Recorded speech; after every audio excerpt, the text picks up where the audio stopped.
your alloy is. And the price of casting metals has gone way, way, way up. If you have to buy it, online, if you don't have a good, reliable source like lead wheel weights or some other source like I've got, you can go to the gun club and mine it out of the berm.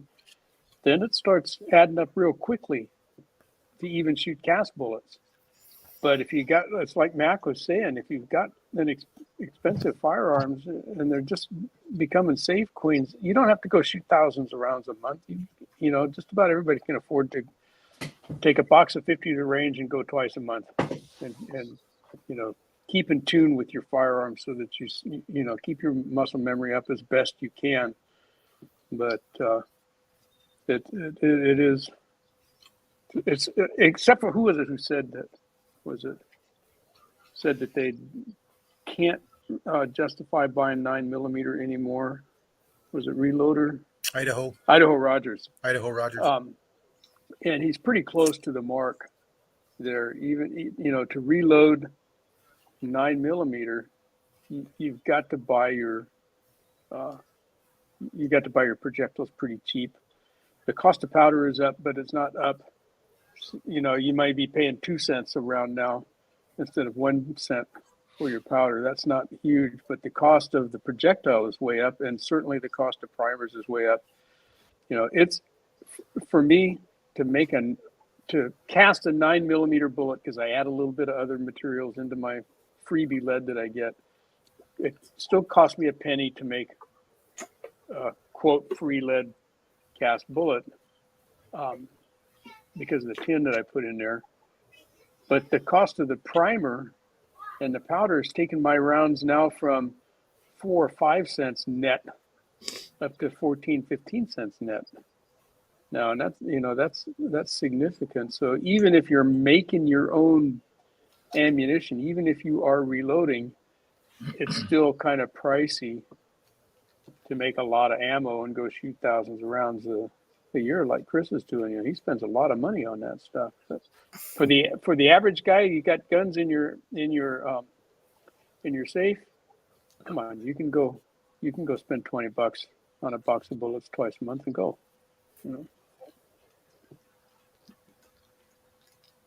Yeah, especially if you back up and look at the bigger picture. A lot of these people are also still going and buying their couple 6-packs a week, or they're smoking, they're buying their cigarettes. You do these things because you enjoy it. You buy the firearms because you enjoy shooting. To deprive yourself of that because of minor amount of money, it just seems foolish. Seems silly. You're just hurting yourself. Yeah. I think it boils down to. We're not talking about a house payment. Right. I think it boils down to how valuable your time is. And y'all remember what I've always told y'all: your time is your one most valuable and precious commodity. Yep. That's why they pay Once you spent, so much. You never get it back. So That's right. So we're at the halfway point. Is it time to move on to rifle yet? Anybody else got anything to say about pistol bullets?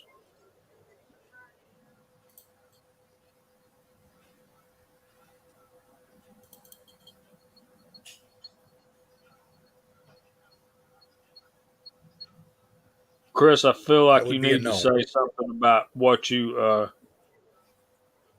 look for when doing competition.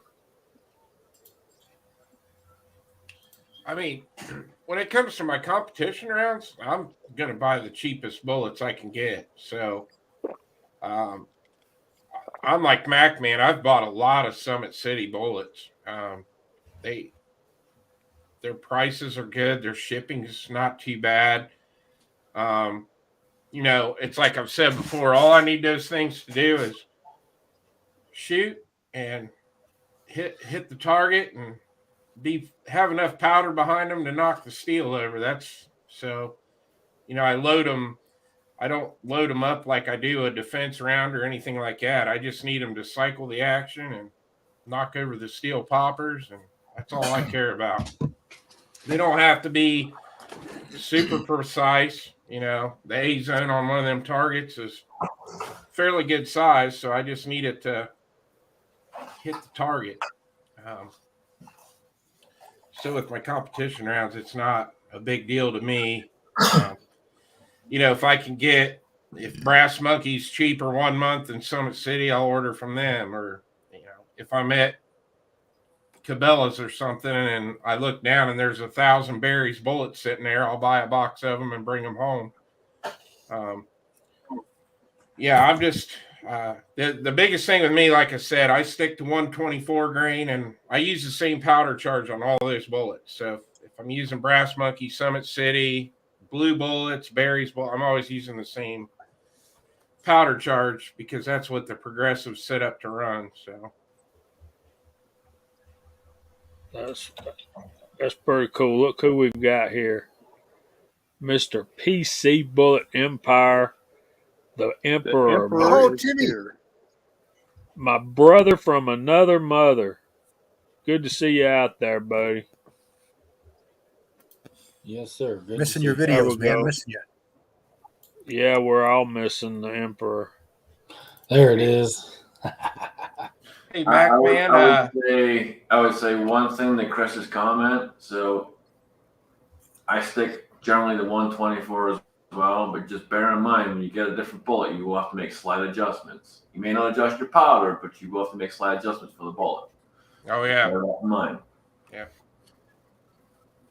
Yeah, I've always got to adjust the seating die when I go back and forth between any of those brands. They will be off.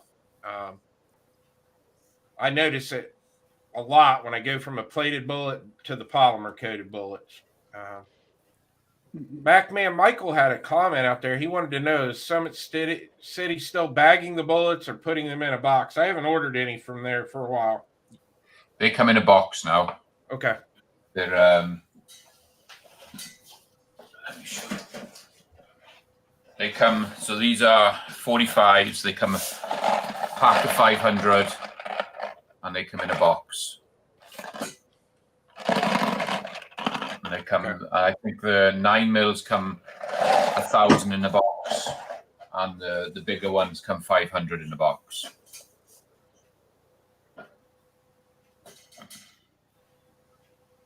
All right, so shall we move on to rifle then? Again, number one thing about rifle bullets in my mind is it's a purpose-driven decision. Hunting, target, competition, long range, or just knocking around having fun. And I think you need to understand the differences. So, Mark, you want to start this one? Me? Yes. I'll go through what I'm using currently too. I currently bought some store-bought ELD Hornady 108 grainers for my 243. I'm working up some loads to hit 1,000 yards. The ELD stands for extreme low drag. It's a smooth bullet. It's got a boat tail, a real small hollow point, and it's got a high ballistic coefficient to get it out there and help it fly straight and smooth. Again, like Jamie said, it's purpose driven. What's your goals? Are you going long range, or you just want to be consistent out to a certain yardage? Going down to my 300 blackout rifle, I use 125 grain SST I got for dirt cheap, and I just run plinking loads in that and just smack steel all day long with them. And there again, we also have our cast bullets for rifles as well that you can fine tune and get those to work with your particular setup, and tailor it to your gun. You'll find a lot of choices in the long range match bullets. You got Sierra Match Kings, you got Hornady ELDs, you got Hornady, what's the other one? CW. You showed some the other day.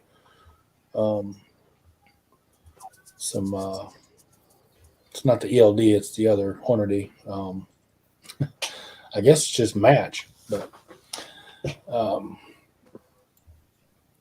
Yeah, just purpose driven. You know, what's your goals?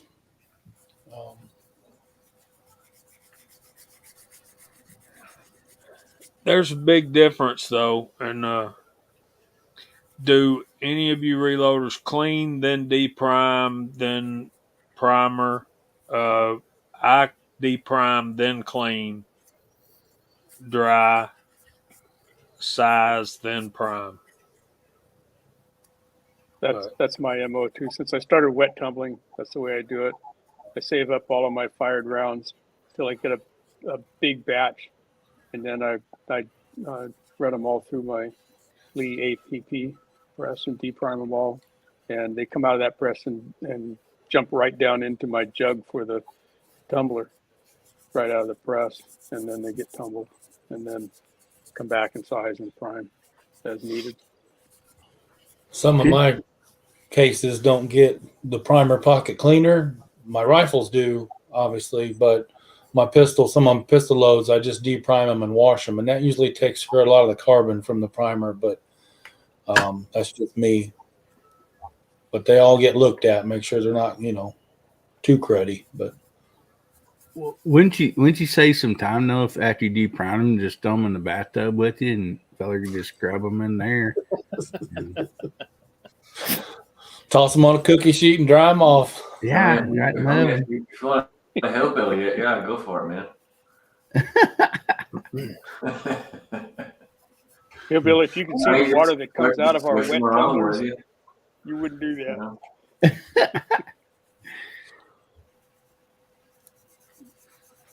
Yeah, that's me by my dad. I want that primer pocket clean without having to get in there and do it myself. Yeah. So there's that. And Scotsman said, I meant not Scotsman, Emperor said that he was 1.7% Irish. Yeah, because I made a comment to him earlier. I told him it was good to see him. I just hope his mother wasn't Irish. There we go. We get to 1.7%.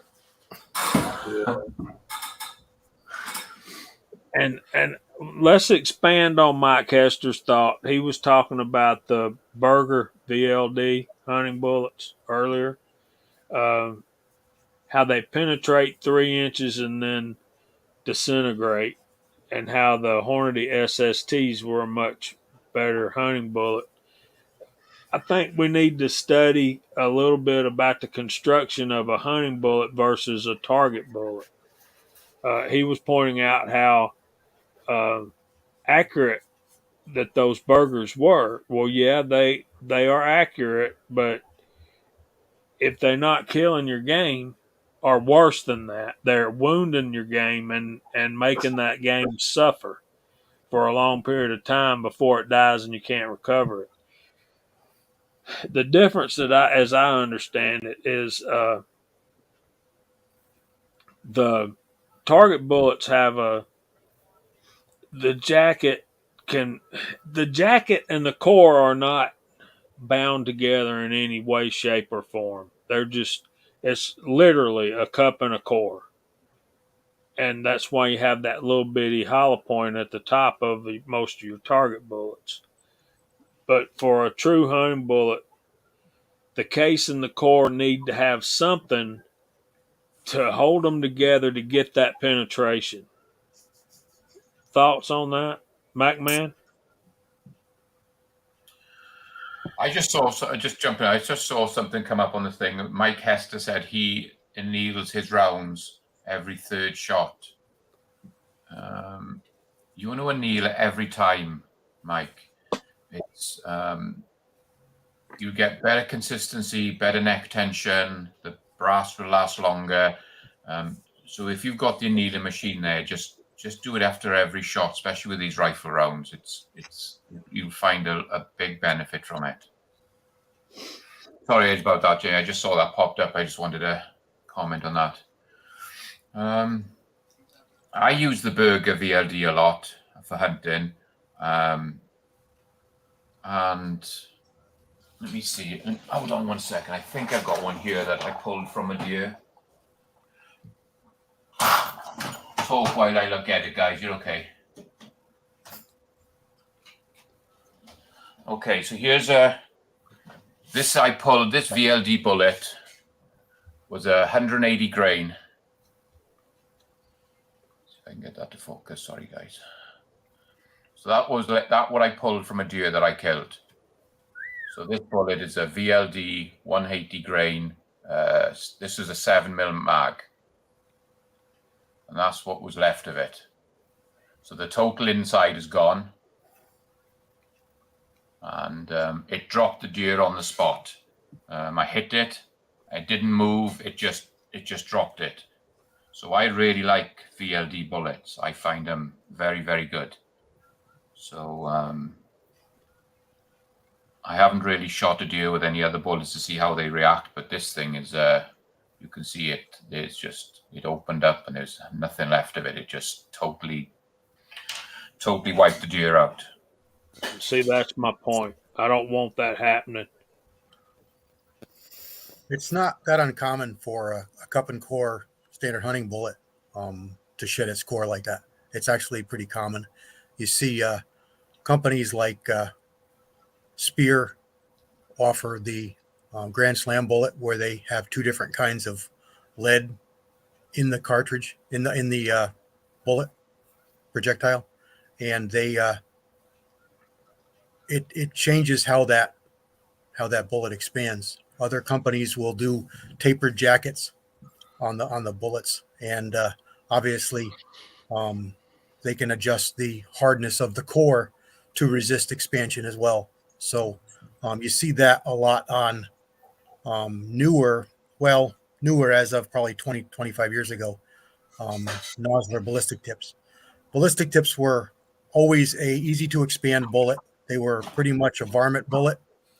And as they got heavier with some of the other calibers, people were using them for deer, and they started having some issues. So they went to a tapered jacket. And one of the ones that was really used a lot was that 125 grain 30 caliber. And that bullet went from being a varmint bullet that would come right apart, shed its core, act like a varmint bullet with a thin jacket, to being a tapered jacket hunting bullet that would reliably expand and work as you expect a bullet to work for big game, which is, I think we've all seen the Remington Core Lock commercials. If you're old enough to go back to see them, and the deadliest mushroom in the woods, and they've had the Core Lockets for forever and ever and ever. And they were a really good, they were one of the first premium bullets before there was such a thing. And having that lead stay in the jacket and not be spit out. It's not necessarily a negative, because that core probably went right on through, like Julian showed us there. I mean, I've got a box full of those bullets just like that I've pulled out of deer. You find the jacket, you find the cup, the base, and the core is gone. The core went all the way through. If I'm thinking back on the animal, there was a hole in and a hole out. So I assume the bullet, went in and went out, but I find the jacket. So the animal died quickly, was harvested cleanly, and I found the jacket inside. So I don't consider that a failure. I don't consider it optimal. Obviously, optimal would be what I think Jamie is envisioning, which is a nice mushroom with a good wound cavity and a big hole coming out the other side.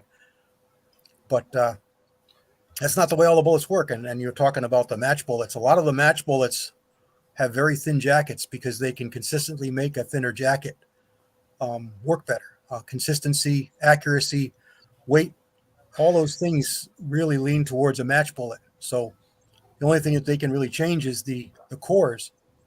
Using more antimony in the core, making a harder core, may or may not work for that manufacturer's design for their match bullet.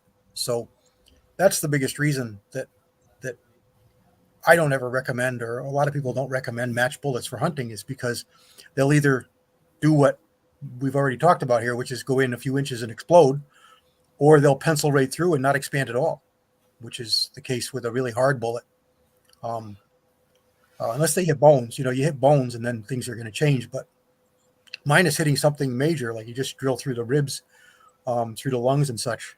You could just pencil a hole through and have a 7mm 270 30 caliber hole, which is going to kill the deer. It's going to kill the animal, but you probably won't recover it, which is the worst of the worst.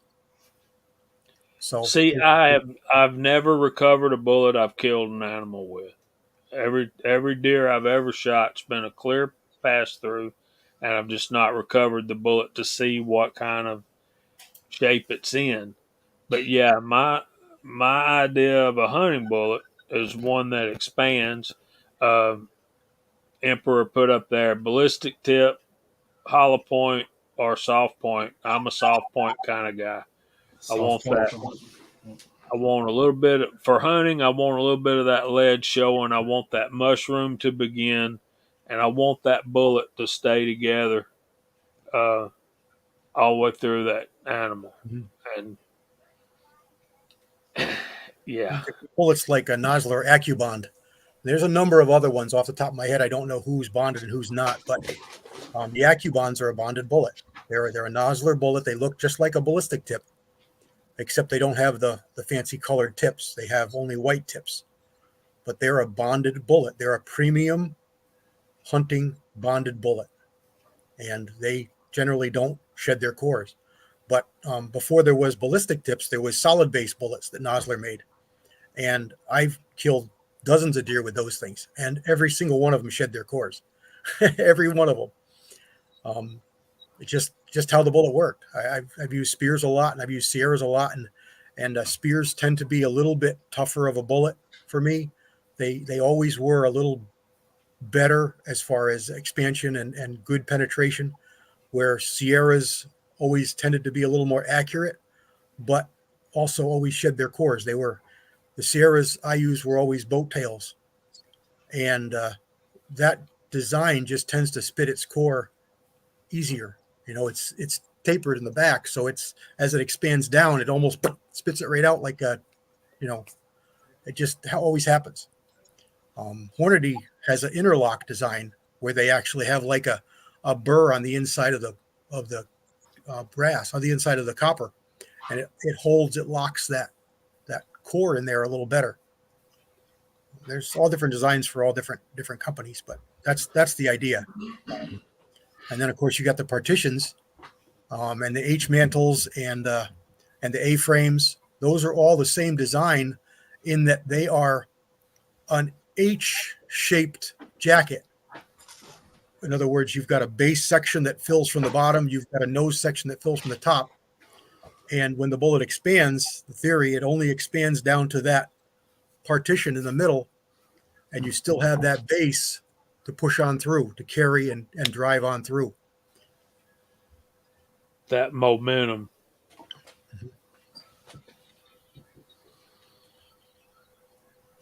That would be a pretty good one, Rich. So yeah, I don't hunt with a 20mm New York Outcast, although that, as I'm getting older, I find that a lot of my hunting early on when I was hunting was overkill, like 30-06 180 grain bullets. So you don't need that much. You don't pack around your 50 BMG, Jamie. There's a video on YouTube, and y'all can look it up. Guy kills a doe with a 50 BMG. So he's out there with his 50 BMG, and this doe walks out, and I'm thinking, Lord love her. There ain't gonna be nothing left of this doe. He aims and he shoots. Deer falls dead right there. He goes up and looks at the deer. He missed the deer and still killed it with the 50 BMG. I was going to say, That was you have to have killer. tweezers to pick that. that Yes. deer up. And it's on video, and they zoomed in, and it's the shock wave of that bullet going by. It just grazed, just went by, and it literally killed the deer. I was going to say the shockwave would have done it on its own, give it a heart attack. To be honest with you guys, not to blow the bubble up a little, but it's a fake video. But he said, because he basically said he shot above the deer, and as the bullet went above the deer, it sucked his eye out. If you remember, he said it sucked the eye out of the socket the other side, and it doesn't happen. You're not creating a vacuum when you're firing. And it's one of those spam fake videos that somebody put up. Jamie, I was going to show a couple soft points if you want to expand. Yeah. Let me find you here. Hold on a minute.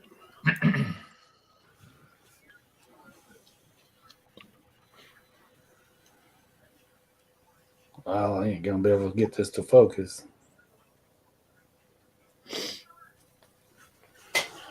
Come on. Well, this is a larger round soft point. Is your camera on zoom a little bit? Mark? Put it right against your palm, because it's focused on your palm good.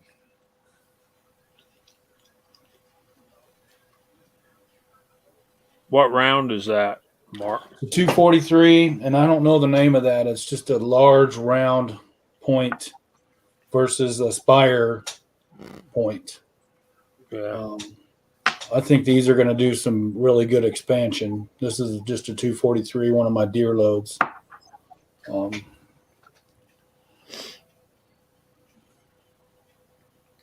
So I think here in Indiana, we have to have a soft point, and I'm not sure that includes the SST plastic tips, and it might. I just haven't used any myself, and I know there's a couple of you fellow Hoosiers out there. You can probably confirm that for me. So, And if you don't mind, Jamie, the difference, like most everybody on here is pretty educated, but we're talking about that, you know, and hunting and stuff. I just happen to have a couple full middle jackets that I got out of my range out there. So these went through like at least two or three pieces of 1/2-inch plywood and a couple of 2x, and one's a 9mm, and there's just not much mushroom or nothing to that thing. Let me see here.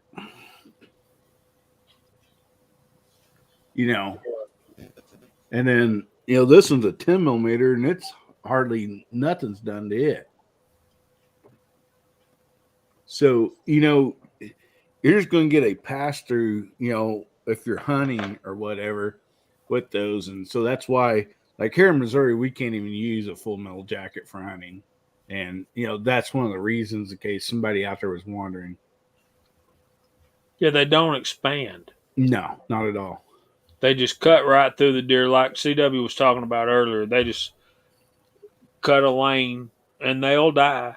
But chances are, like Kyle has told me, he had a very accurate load with 270 with a 110 grain bullet.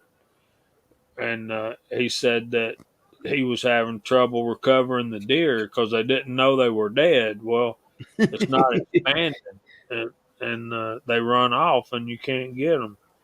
Yeah. Kyle, are you there? You have any thoughts on rifle bullets for what we're talking about? Oh, I've got a lot of thoughts on rifle bullets. And to what you were saying, the deer never knew it was shot. I quit using that particular bullet. It was a Hornady, I think it was a SST or a XTP, maybe. I've still got a box in there in the reloading room of those particular bullets, but it was just, I mean, it was just brutal to the animal, I mean, it was punishing the animal, and I don't agree with that. I like a good Remington Core-Lokt 35 Remington. That is a ultimate hunting round for this area, because you're not going to shoot more than 100 yards. If you are, you're very lucky. When it comes to accuracy or long range accuracy, it's hard to beat and I think Hornady quit making them. 208 grain. I think it was the SST. And I would use that in my 308. I'm sorry, guys. I'm in a lot of back pain. I would use that in my 308, and a lot of you guys have shot those rounds, and y'all seen the damage that it can do, even though it's just a target round. I don't know that I would use it for hunting, although I know it would do the job. But you can go out to 1,000 yards with it. The ballistic coefficient on that particular bullet was like 664. I mean, it was ignorantly high. And I found my pet load for that bullet, and I don't have a problem hitting anything out to 1,200 yards. Now, I have not used that particular bullet on a deer or anything like that, so I don't know what it would do. Like Debbie said, it might just be like a pencil hole right through it. But let's see, it's after 8:45, so we can talk about cast bullets. The 200 grain 30 cal Lee bullet has proven to be okay. I've gotten better success out of the 150 grain, and I did a video many years ago on gas check, no gas check, 200 grain versus 150 grain. I didn't see a whole lot of difference between them.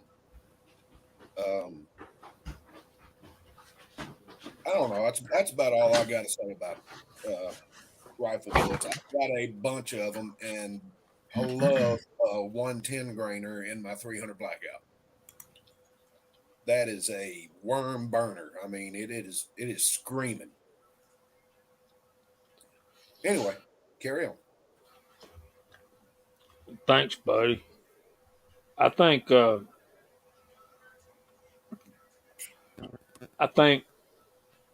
ELDX is a great bullet for hunting, and the ELD match is a great bullet for target shooting. And I'm gonna try some ELD match 140 grain in my 6.5 Creedmoor at 1,000 yards eventually, but it's just hard to make yourself go buy those. Chris, you got any thoughts on hunting style bullets or rifle bullets, period? I mean, you guys know I pretty much don't hunt anymore. When I did hunt, I would just use the Hornady FTX bullets in my 450 Bushmaster, and it dropped the deer that I shot. So for me, like rifle bullets, because I load them all on my turret press, so I pretty much load them for accuracy. I don't really make a plinking round, so I try to make all my rifle bullets. I want them accurate out to 100 yards on because the range I go to only has a 100-yard range. But so yeah, I try to make them all as accurate as I can, since I got to take the time to load them on the turret press. So if I did have a progressive setup for say 300 Blackout or 223, then I would probably do like what Mark was saying. I would make some plinking rounds just to shoot steel. But for me right now, I only load the rifle on the turret. So, and I don't load that much of it because most of the time I'm shooting 9mm.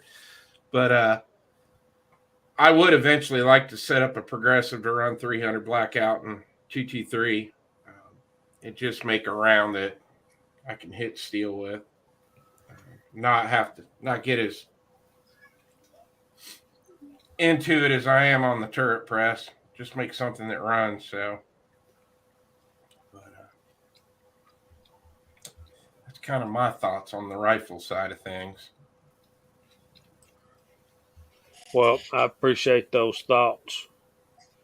I agree that if we are not loading there's Big E. What's up, buddy?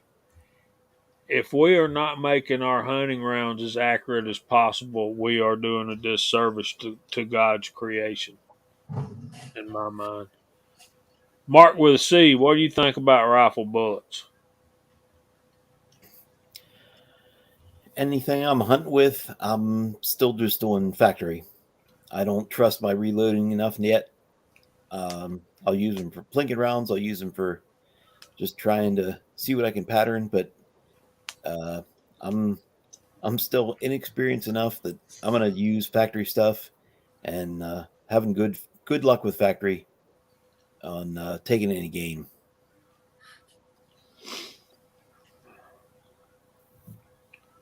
I finally I can't remember if it was last year or the year before. I took a deer. Well, I took 2 deer with not just one of my hand loaded bullets, but with one of my cast bullets using 35 Remington and the Lee 200 grain. And that was pretty awesome, man. Yeah, I want to get there, but I'm taking my time. I don't blame you. We don't want to wound an animal and cause pain and agony. We want to one shot, one kill, clean, go back up the truck, right? That's not accurate, Jamie, for you.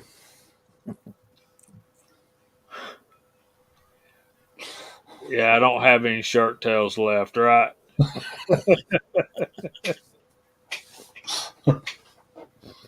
Hey, Jamie, the target round, I just looked at the box.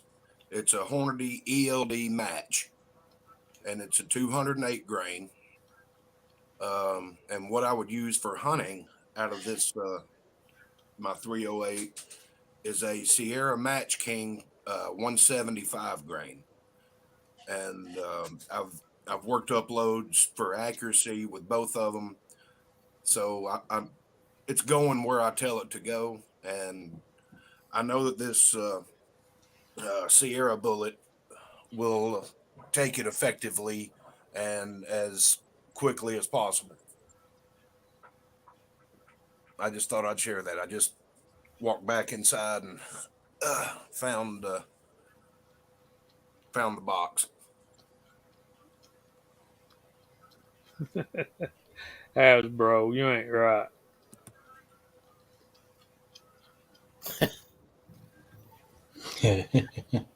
Look at the Emperor here.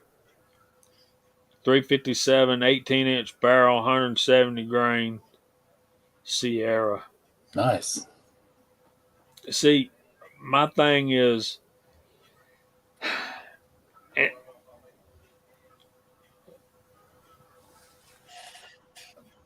I just want, if I'm going hunting, I want a hunting style bullet. I don't want but then again, shot placement is king. So, and I've seen my buddy hit a deer in the jaw that ordinarily wouldn't kill the deer. It would just cause a lot of pain and suffering. But because he was using a 30-06 and a 180 grain bullet, he actually broke the deer's neck. You gone already, Big E? Thanks for dropping in on us, buddy. All right, buddy. Good night, Biggie.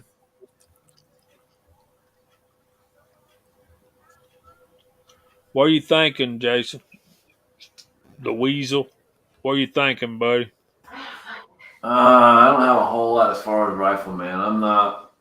Unfortunately, I haven't gotten a deer in the past few years or anything. Everything that I've done currently up to this point mainly has been with lever action. So We're working on the bolt action, and we're working on the AR-10 stuff. But as far as everything, as far as those kind of things go, I really haven't done too much yet. So not a ton of input on that one. We'll get you there, boss. Don't worry. So yeah, I want a bullet that's going to stay together, and I want a bullet that's going to. And because I haven't captured or recovered any of my bullets, it makes it hard for me to really know what my bullet's doing past impact. But one thing I'll agree with, and CW and I agree on most everything.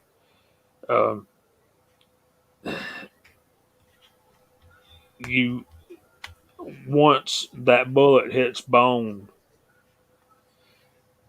it's the game changes.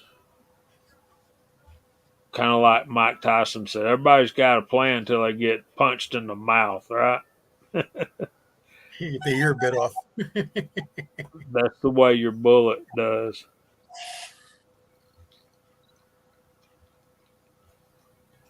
So you know what I'm talking about. You can know everything there is to know about fighting, but it only takes one lucky swing. That's right.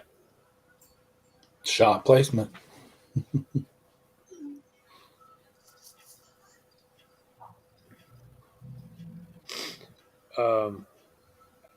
I don't know, Walter. I'm not sure how a solid copper bullet in my mind works.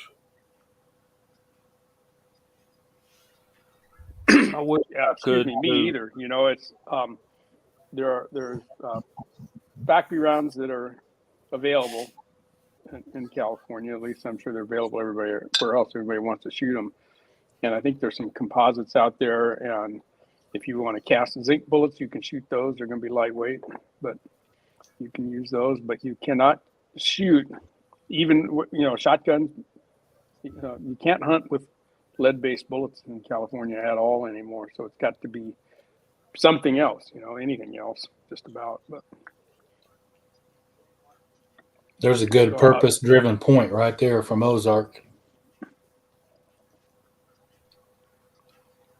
You're talking about thick bones and a thick skin.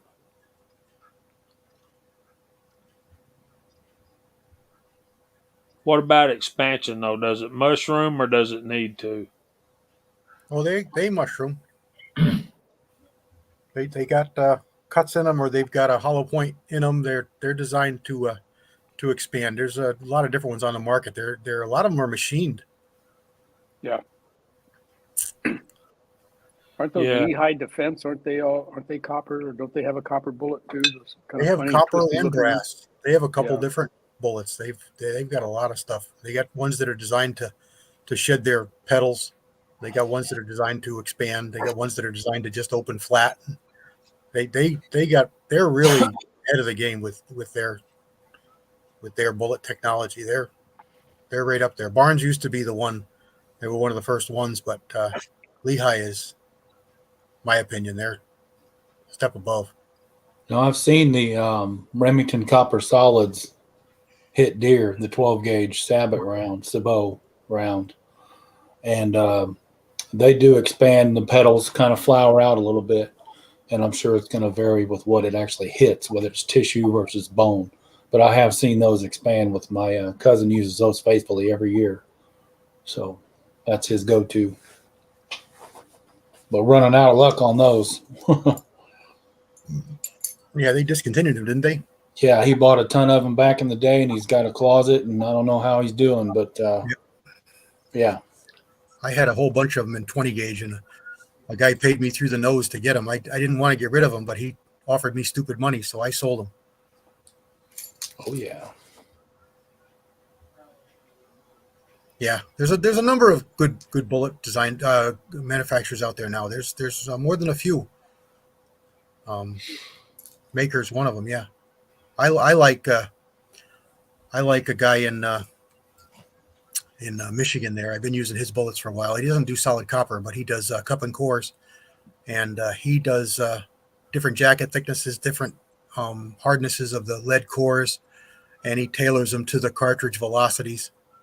Something else about velocities, and you don't see it in most pistol bullets, and Ozark touched on it. There was hydrostatic shock, and that's something that you see with rifle bullets, and that's what that is the bullet, the shock wave on the bullet actually emulsifies or just destroys organs as it's going through. So I won't say it doesn't have to touch them, but it literally it blows them out of the way in such a fashion that it destroys them as it goes by, as it moves them out of the way. And that happens at about 2,200 feet per second. It starts to be a thing about 1,800, and past 2,200, it's even more violent. But that's why you don't see it with handgun bullets. You don't, people talk about, oh, you shocked them. I just blew a big old hole in them. And you don't see that with handgun bullets because handgun bullets are not going fast enough. They just poke a hole. They expand, but they only do what the bullet touches. Whatever the bullet touches is what it does. There's not a big, huge shock wave that you get with a rifle bullet. Like if we've all watched these videos with shooting the gel blocks on TV, on YouTube. And by and large, you don't see many rifles shot into gel because it destroys them, it knocks them off the table. It sends them for flips and loops and everything because they're going so fast that they have that big, huge shock wave, and it just rips the gel apart. And it is that hydrostatic shock that you're seeing. And that's part of the reason why I like to keep my cast bullets in my rifle stuff.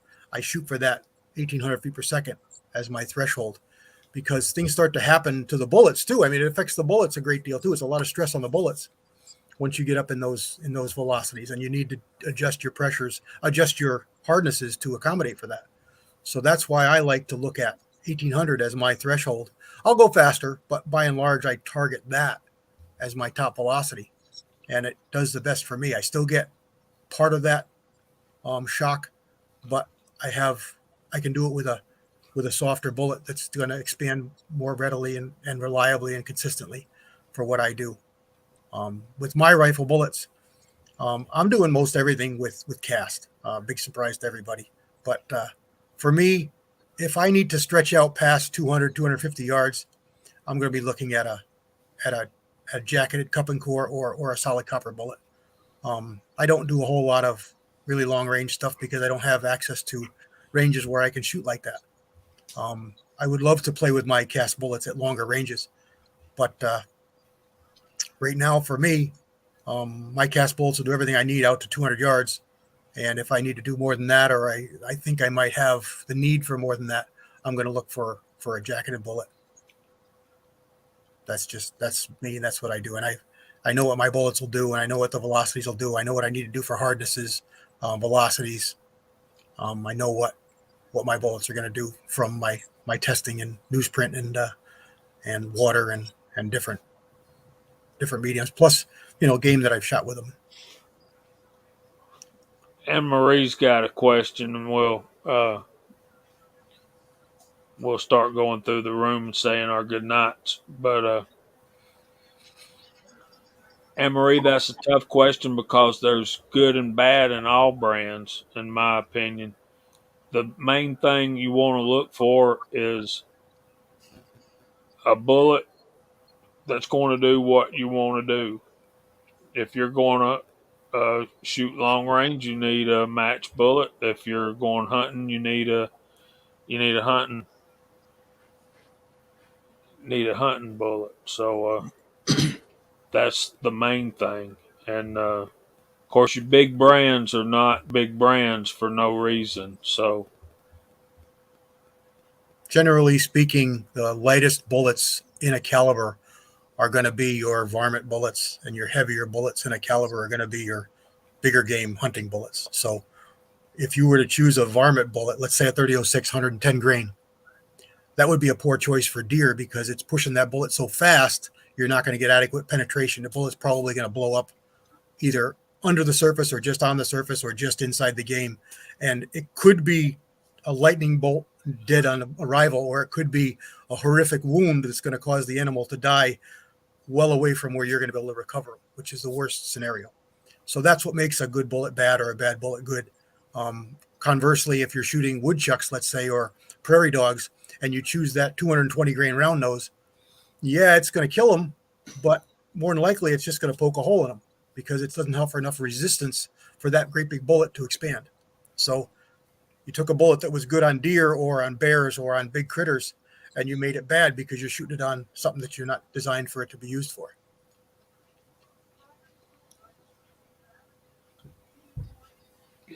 Yeah, Anne Marie, like Walk says, what's good's what's worked for us, what we have experience with.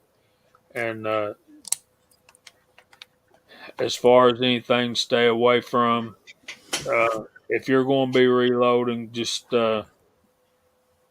just stick with your big names, and you should be fine. And remember what CW just said about purpose driven and decision making. So, What caliber are you talking about? What's the firearm? What's the caliber?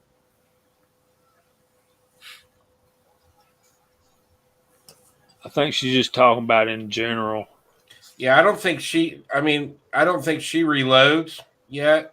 She's fairly new to firearms, so I think she was more or less concerned with factory ammo brands.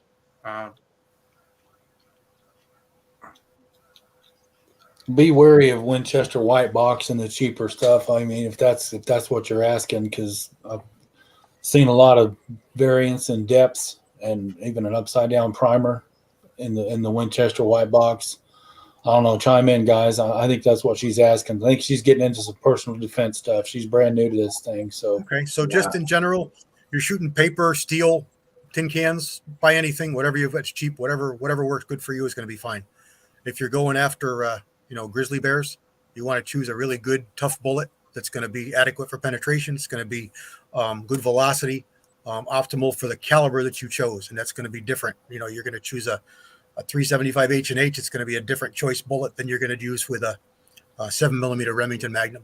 So it depends on the caliber that you're choosing with it. But in both cases, you're probably going to choose a heavier bullet in that caliber for that task.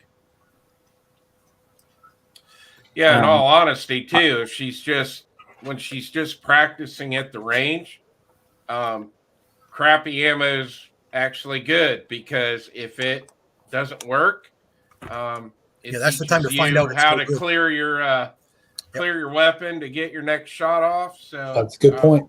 Good point. Yep, that's the place. Winchester white box is something to definitely stay clear of. But if you want some malfunction practice, it's great. I guess you could look at that both ways, guys. That's a good point. Now, like you just talked about, and it also depends, I believe, too, on the gun. Sometimes, we might have something might not run on a pistol, but then we'll run on a carbine. We're just out shooting skeet, not no competition or nothing with the guys, whatever's on sale, 12 gauge on sale at Walmart, works for me. And I know with like the 4 or 5 shotguns that I must take with me, one gun might not like that ammo, but the other 2 or 3 will run just fine on it. So, yeah, we didn't even broach the shotgun topic, but that's a really good point there, Hillbilly. If you're going clay birds in a field somewhere, you're going to want to look for really small shot size. Whatever gauge you have, you're going to want to look for small shot size. You're not going to want 00 buck. Yeah, another thing we should probably bring up to Ann too is anything. You're only shooting.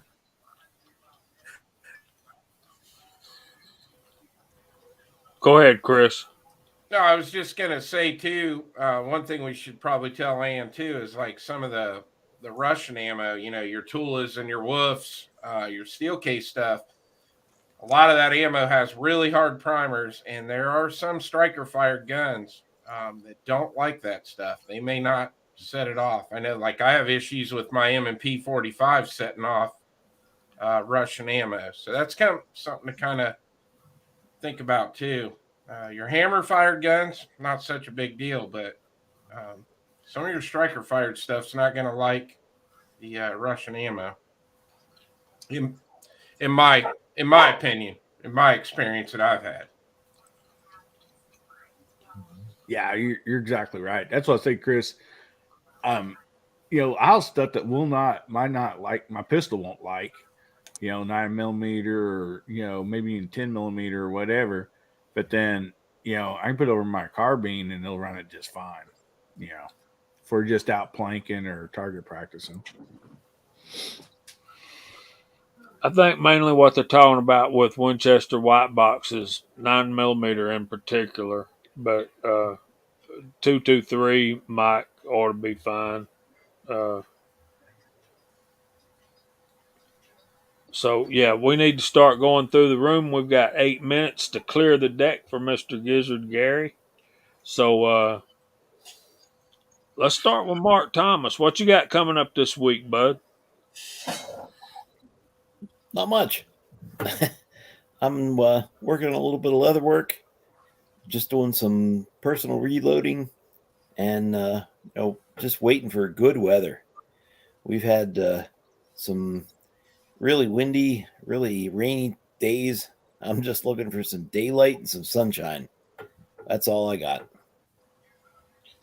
Well, I hope you get some of that. Thank you. Sunshine's a wonderful thing in moderation. Sure is. Thanks for being here tonight. Thanks for having me. Happy St. Patrick's Day. All that. McMahon, what's happening, bud? How What you you got doing? working on this week? Thanks for having me, guys. Just like to say thank you. I really appreciate it. I'm going to go and try and shoot some of these babies this weekend. 338 Lepore, through 280 grain. So I want to take that big custom rifle out this weekend. I got some videos to put up. I'm going to do some powder coating tomorrow. I got some bullets to powder coat, so I'm going to do some of that. And I picked up a new pistol, so I got a video coming out. I'm going to do the full unboxing on that and try and take that out and shoot. I picked up that new FN 510 FDE tactical in 10mm. So I'm excited to go and shoot that because I like my 10mm stuff. And I've got to get with CW because we got important conversations to go to. He's going to teach me how to set up and what I need to do gas check-in. So I want to start gas checking some bullets. I want to do some full heavy Magnum rounds, 357, 44. And I want to do some 300 blackout as well. So I need to have a good chat with him if he doesn't mind. So that's my plan for the weekend. Anytime, man. Anytime. Happy to help. Let Always me happy. explain it to you. Here's a bullet. It's a gas check design. Here's some gas checks. You put the gas check on the bottom, run it through a sizer, and if all works out, and if you're lucky, it'll work. Anyway, I was doing that too, so I thought I'd throw that in there. Mr. Weasel, what's going on, brother? What are you working on this week? Good to be here. Good to see everyone out there. I appreciate everyone out there. Probably gonna do the video from the bar tomorrow, so we'll get that going and get that up. I've been meaning to do it, just haven't got to it yet. But tomorrow we'll try and get that done. And I got a couple of videos I want to try and get done tomorrow too. So we'll hopefully have some stuff coming out this week. But good to be here. Good to see everyone. And, great topic. Thanks for your help, brother. You know, y'all can think or say what you want. Scotsman was instrumental in helping us get this thing off the ground. Me, Kyle, and Nathan, we didn't have any idea how to do all this, and Scotsman walked us through it, got us going, and here we are almost 5 years later. So we are ever indebted to the Weasel. So y'all go check him out. Mr. Hillbilly Up, what are you working on this weekend? Some snow shooting videos?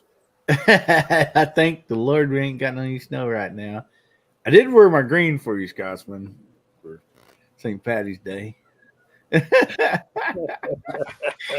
Oh boy. My channel, if you hadn't seen it, it's just pretty much about just having fun and me acting silly. And so, most of it's, gun related and everything. But I do post every now and then, like I did this afternoon, a little short to teach you learn how to talk hillbilly and understand it. So those are always kind of fun. Got videos coming out on the High Point JXP 10 millimeter. And then, of course, we have live tomorrow night on Hillbilly Up, my channel. And it's called Guns, Beer, and Therapy. So we just like to have a lot of fun on there. And we have a lot of great panelists. A lot of these guys come on, and we just try to have a great evening, just like we're doing tonight. Always a great side chat, just like tonight. I mean, what an awesome side chat and a great panel. I just appreciate you guys inviting me. I look forward to it every Friday night. Well, thanks for being here, brother. We appreciate you. Chris kind of drove the bus around and picked everybody up tonight, didn't he? I've been bouncing back and forth. I've got between both of them. So, yeah, that was kind of cool. Thank you so much for the invite. Thanks to the side chat. I got some cool videos coming up this week. I just did a new trigger in one of my handguns. I will have the actual full install video over on my Rumble and Utreon. And then I will have the not so install video here on YouTube, and then the review video going up this week. And I'm super excited about Wednesday night. We will be doing the 3,000 subscriber party, and you definitely don't want to miss that. And thanks again, Jamie, for the invite. I really appreciate it. Thank you, Chris. Thanks for being here, buddy. Let me back up just for a minute. Hillbilly, did you Yes, sir. are you familiar with PC Bullet Empire? No, sir, I'm not very familiar with him at all. Y'all are neighbors, man. You got to go sub his No channel kidding. and watch some of his stuff. He's Y'all from are fellow gunners, man. we might be kin.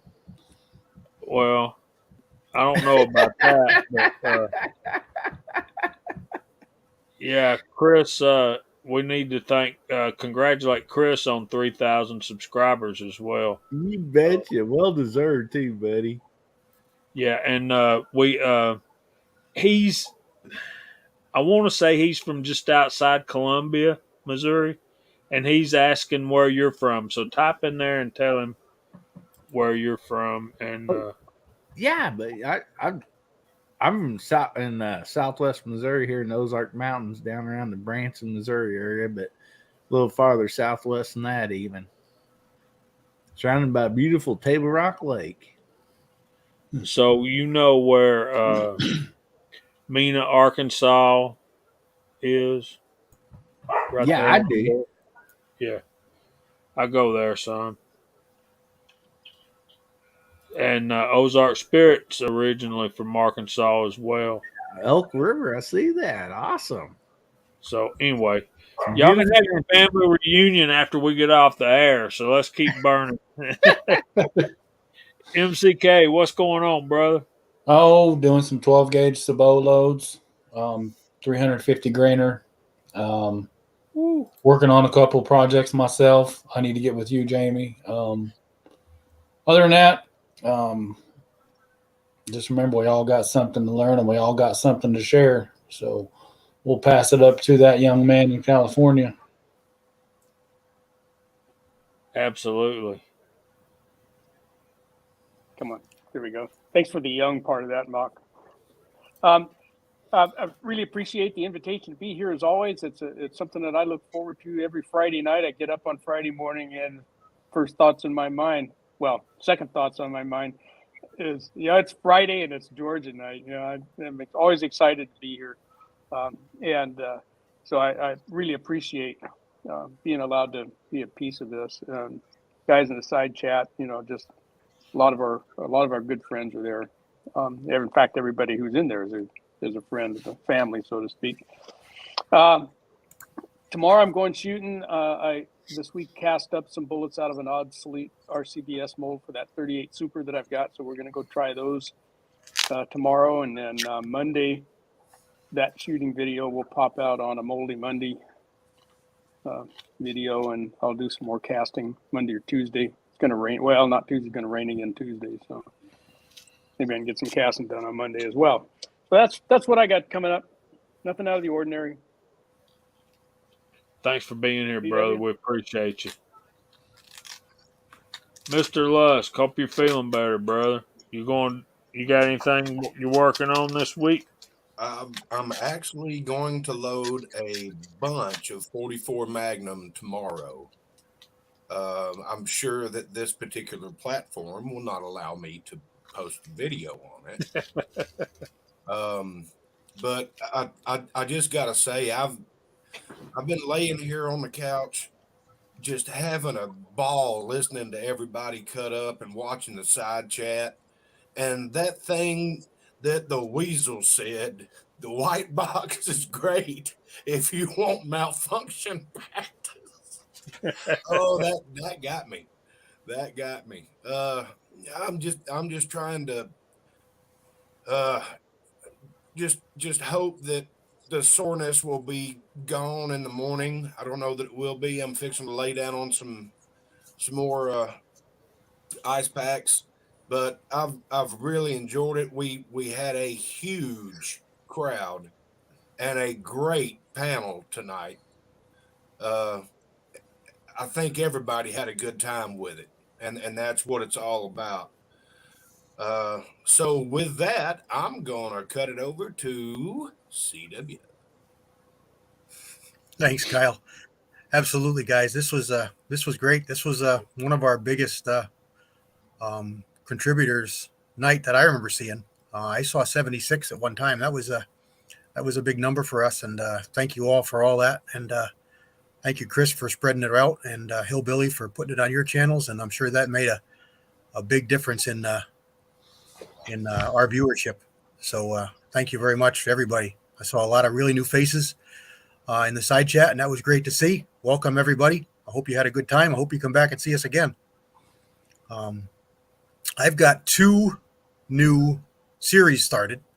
I've got one that's got a 458 2-inch, which I'm going to be starting work on a little more. I'm waiting for the dies, and I thought I could do it with what I had, but I can't. So holding off on that for a little bit. And then I've got the 243 Savage, and I got the pillars in the other day, if you saw the video, and I'm hoping to do that this weekend.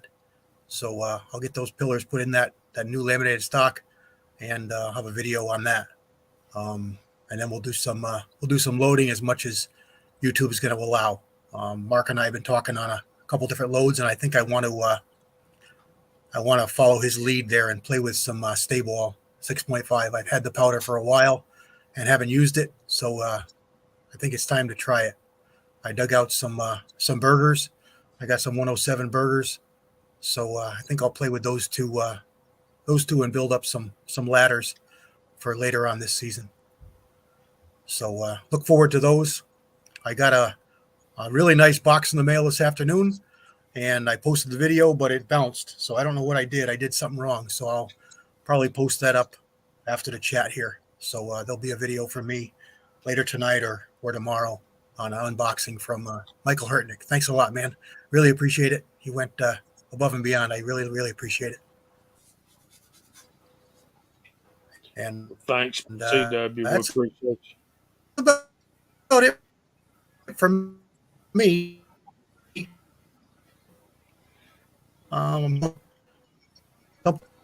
We saw Rallis Carvelis add one to his this week, so we've got some new people jumping on with the Blade Fridays, and I guess that's about it. Jamie? Thanks, buddy. We appreciate you. And Kyle, if you got a bad back, man, don't laugh too hard, because that's going to upset the apple cart, brother. Okay, I want to thank everybody for being here tonight. We had massive turnout, and that's awesome. I want to thank Chris and Hillbilly for that. So let me see if I can do this correctly. Monday nights is MacMan, right? Yep. Okay, that's about 9 o'clock Eastern, but you should get a notification. Um, Tuesday night is the Reloading Podcast. Wednesday night is Chris from the 740, 9 o'clock Eastern. Excuse me. Thursday night. Oh, also on Wednesday night is High Boys Battle Room Bible Studies. If y'all available, check that out. Thursday night, High Boy does his reloading workshop. Friday nights is us, and then Gizzard Gary. Saturday night is Caliber Corner at 9 a.m. We have G23 at 6 Eastern. Uncle Jim's at 8. And then who else comes on? 10 o'clock, Hillbilly Up on Saturday nights. Then Sundays is 2 o'clock Eastern is the Trapper, Georgia Trapping and Fishing. And then 7 o'clock, Foreign and Domestic on the Scottish American channel. Thank all you guys in the side chat. Thank you guys on the panel. And we're going to get out of here. We hope the Lord blesses you all real good. And if He's willing, we'll see you next Friday night at 8 o'clock. Say good night, y'all.